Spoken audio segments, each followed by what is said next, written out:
पता है look back anime इतना रियल फील क्यों होता है? क्योंकि इसमें वे सभी चीज़ें दिखाई गई हैं जो कि हमने कभी ना कभी फेस की हैं। जैसे कि एनीमे स्टार्ट होता है तो हम देखते हैं कि फुजिनो को अपने ही मांगा पर गर्व होता है। ठीक उसी तरह जैसे बचपन में हम किसी एक काम को लेकर अपने आप को सबसे अच्छा समझते हैं। पर जैसे ही फुजिनो ने किमोतो का आर्ट देखा तो उसका वो बबल फूट गया और उसे रियलाइज़ होता है कि कोई और भी है जो कि उससे अच्छा मांगा ड्रॉ कर सकता है। और हम सब की तरह फुजिनो भी अपनी पूरी कोशिश करती है कि वो किमोतो के आर्ट को बीट कर सके। पर एट द एंड हम में से ज़्यादातर लोगों की तरह एक पॉइंट पर आकर वो हार मान लेती है और अपनी नॉर्मल लाइफ जीने लगती है। पर जब वो किमोतो के घर उसका डिप्लोमा देने जाती है तो उसे पता चलता है कि किमोतो की ड्राइंग इतनी अच्छी क्यों है। पर जब उसे ये पता चलता है कि किमोतो उसकी फ़ैन है तो वो अपनी मांगा ड्रॉ करने की जर्नी को फिर से स्टार्ट करती है, जो कि हमें ये हिंट देती है कि शायद आपने अभी अपना बेस्ट नहीं लिया है, तो इस बार अपना बेस्ट देना। और इस चीज़ को एनिमे में सिर्फ बैकग्राउंड म्यूजिक और एनिमेशन से दिखाने की कोशिश की गई है, जहाँ पे फुजिनो बारिश में भीगते हुए आती है और अपनी मांगा ड्राइंग की जर्नी को फिर से स्टार्ट करती है बिना एक पल गंवाए। एनिमे में किमोतो का आर्ट कॉलेज जाने वाला सीन हम सभी ऑडियंस को शॉक कर देता है। पर क्या हो मैं अगर बताऊं कि ये सडनली नहीं था और हमें इसका हिंट पहले से ही दिया जा रहा था।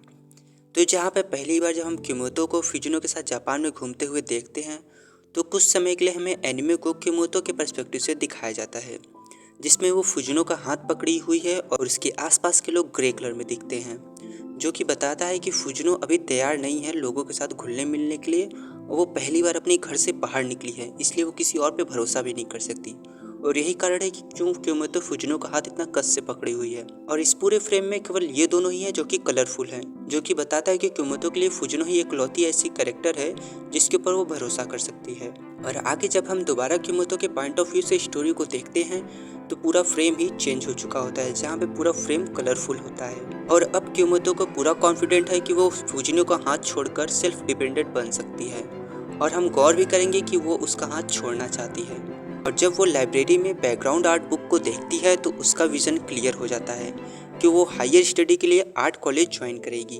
और यहाँ पे हम दोनों कैरेक्टर के पर्सपेक्टिव को साफ साफ देख सकते हैं। और जैसे ही क्योमोतो ये बात फुजिनो से कहती है तो फुजिनो का रिस्पॉन्स ये रहता है, जैसा तुम्हें ठीक लगे। वैसे भी तुम सिर्फ बैकग्राउंड ही तो बनाती हो। जहाँ पर फुजिनो उसे ये दिखाती है कि तुम्हारी कोई वैल्यू नहीं है। फिर वह क्योमोतो को मैनिपुलेट करके ये कहती है, वैसे आर्ट कॉलेज से डिग्री लेने का कोई फायदा नहीं। और जब इससे भी बात नहीं बनती है तो वो क्योमोतो की कमजोरी का सहारा लेकर उसे डराती है। ये भी जानती होगी कि वहाँ अजनबियों से बात करनी होगी। पर लास्ट में वो अपनी आखिरी कोशिश करती है क्योमोतो को एक बेहतर भविष्य का सपना दिखाकर। अगर तुम मेरे साथ काम करोगी तो कोई प्रॉब्लम फेस नहीं करनी पड़ेगी। और एट द एंड जब फ्यूजिनो ये समझ जाती है कि अब वो क्योमोतो को नहीं रोक पाएगी तो उस पर अपना गुस्सा निकालती है। तुम उस कॉलेज में 2 दिन नहीं टिक पाओगी, स्कूल तो अटेंड कर नहीं पाई और तुम्हें लगता है कि तुम कॉलेज लाइफ अपने बलबूते पर कंप्लीट कर पाओगी। The ending of look back anime. इस एनिमे की एंडिंग थोड़ी कंफ्यूजिंग है जो कि कुछ लोगों को ना समझ में आए। तो जैसे ही फुजिनो क्योमोतो की मौत की खबर अपनी माँ से सुनती है तो उसे सबसे पहले वे पल याद आते हैं जो कि उसने अब क्योमोतो के साथ बिताए होते हैं। और जब वो उसके घर जाती है तो उसे वहाँ पर अपनी ही बनाई हुई 4 पैनल मांगा को पाती है, जो कि उसने बचपन में क्योमोतो के मजाक के लिए बनाया था, जिसमें कुछ लोग चीयर कर रहे होते हैं किसी को बाहर आने के लिए और कुछ लोग उसे अंदर रहने के लिए कह रहे होते हैं। पर वह इंसान अंदर ही मर चुका होता है जो कि क्योमोतो थी।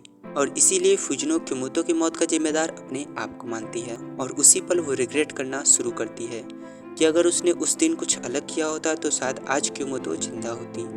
और उसकी इस इमेजिनेशन को हम लाइट कलरफुल एनिमेशन में देखते हैं, जो कि इसका हिंट दे रही होती है कि फुजिनो रिग्रेट की वजह से अपने आप में ही एक स्टोरी बना रही है।